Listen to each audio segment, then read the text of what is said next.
ঈদুল ফিতরে মুক্তিপ্রাপ্ত শাকিব খানের বরবাদ সিনেমা দর্শক মহলে ব্যাপক সাড়া ফেলেছে। ঈদের তৃতীয় সপ্তাহে এসেও প্রেক্ষাগৃহে ছবির হাউসফুল শো যাচ্ছে।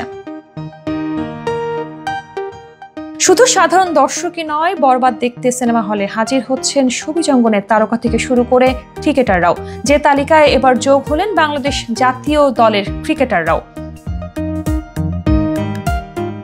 জিম্বাবুয়ে সিরিজের আগে বর্তমানে টাইগাররা সিলেটে অবস্থান করছেন। সেখানে অনুশীলনের ফাঁকে বরবাদ সিনেমা দেখতে প্রেক্ষাগৃহে হাজির হয়েছিলেন তারা।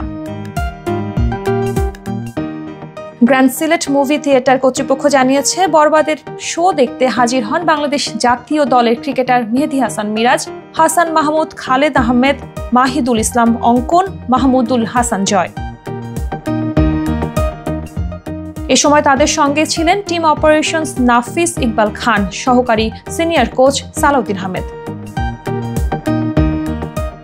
সিনেমা হলে ক্রিকেটারদের তোলা একটি ছবি পোস্ট করে গ্র্যান্ড সিলেট মুভি থিয়েটার জানিয়েছে, অবসর সময়ে বাংলা সিনেমা দেখে মুগ্ধ বাংলাদেশ ক্রিকেট টিম। সবাই বাংলা সিনেমা হলে গিয়ে দেখি, বাংলা সিনেমার উন্নয়নে পাশে থাকি। প্রসঙ্গগত, মেহেদী হাসান হৃদয়ের পরিচালনায় বরবাদ সিনেমায় শাকিব-ফের জুটি বেঁধেছেন ইদিকা পালের সঙ্গে। এতে অভিনয় করেছেন ফজলুর রহমান বাবু, মামুনুর রশিদ, ইফতেখার দিনার, শহীদুজ্জামান সেলিম, মিশা সওদাগর সহ আরো অনেকেই।